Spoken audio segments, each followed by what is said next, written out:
बाप रे, भूत भूत ऐसे जोर से चिल्लाने लगता है। तुम्हें मुझसे अब कोई नहीं बचा सकेगा। और ऐसे वो भूत उसे गांव की सरहदों पे स्थापित उसके घर ले आती। कौन हो तुम? मुझे यहाँ क्यों लाई हो? तुम्हें नहीं पता कि मैं कौन हूँ? तुम्हारे आलस ही मेरे मौत का कारण है।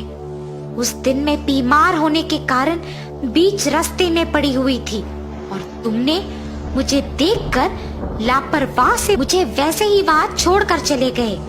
अगर तुम मुझे उस दिन अस्पताल लेकर गए होते तो आज मैं जिंदा होती। मुझे नहीं पता था कि तुम मर गई। अगर मुझे पहले पता होता तो मैं तुम्हें ऐसे नहीं छोड़ता। उस दिन के लिए मैं अब बदला लूंगी। अब से हर रोज तुम मेरे लिए खाना बनाओगे और मेरे सारे काम करोगे। मैं अपने खुद के घर में ही काम नहीं करता हूँ। मेरे ही काम मेरी बीवी करती है और तुम कह रही हो कि मैं तुम्हारे सारे काम करूँ? मैं नहीं करूँगा। उसकी बातें सुनकर भूत को बहुत गुस्सा आता और वो उसका गला जोर से पकड़ लेती है। अगर तुमने मेरे काम सारे ढंग से नहीं किया और मेरे लिए खाना नहीं बनाया तो तुम मेरे खाना बन जाओगे। मुझे छोड़ दो, कृपया मुझे कुछ मत करो। मैं तुम्हारा कहाँ मानूंगा। और ऐसे कहने पर वो उसे छोड़ देती है। वीरेंद्र डर के मारे उस भूत के सारे काम करता है। वीरेंद्र के माँ बाप और पत्नी सब्जी बेचकर जब घर लौटते हैं तो वीरेंद्र को वहां ना देख परेशान हो जाते हैं। वीरेंद्र, वीरेंद्र हर रोज तो इस समय में यही सोते रहता है। आज न जाने कहाँ गया। आप रुकिए ना ससुर जी, मैं बाहर जाके देख कर आती हूँ। सुचित्रा बाहर जाकर उसके सामने आए हर एक इंसान को उसके पति के बारे में पूछती है, लेकिन किसी को वीरेंद्र ना दिखने के कारण उसे कुछ नहीं पता चलता है और वो उसके घर निराश होकर वापस चले जाती है। ऐसे ही बहुत दिन गुजर जाते हैं।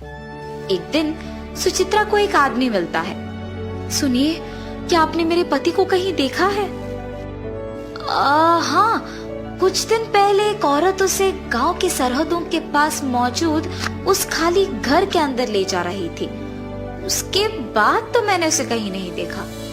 ये सुनने के तुरंत बाद वो उस घर के पास जाती है। वीरेंद्र दुखी से खाना पकाते रहता है। अगर मैं भी मेरे परिवार के साथ काम कर रहा होता तो बहुत खुश होता।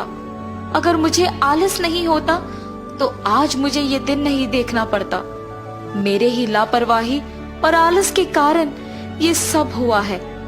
अगर मैं ऐसा नहीं होता तो उस दिन उस औरत को बचाता और ऐसे एक भूत के लिए सारे काम नहीं करता। ऐसे सोचते हुए निराश होता है और बगल में उसे उसकी पत्नी दिखाई देती है। उसे देख वो चौंक जाता है और उसके पास जाता है। सुचित्रा, तुम यहाँ क्यों आई हो? पहले यहाँ से चले जाओ तुम। अरे आप किसी को बताए बिना यहाँ क्यों आए हैं? ऐसे वो दोनों बात करते हैं और वहाँ वो भूत आती है। मेरे कारण तुम मर गई हो, इसमें मेरी बीवी की कोई गलती नहीं है। उसे कृपया कुछ मत करो। ये कह के उसकी बीवी को वो जो कुछ भी हुआ बताता है और उसे वहां से जाने के लिए कहता है। मेरे पति को माफ करो। अगर उनकी गलती है तो वो मेरी भी गलती है, इसीलिए उन्हें छोड़ दो और मुझे मार दो। ऐसे वो उस भूत से विनती करती है। तुम दोनों को ऐसे दुखी होने की कोई जरूरत नहीं है। तुम्हारे पति को मारने से मेरे प्राण तो वापस नहीं आएंगे, इसीलिए मैं किसी को कुछ नहीं करूंगी।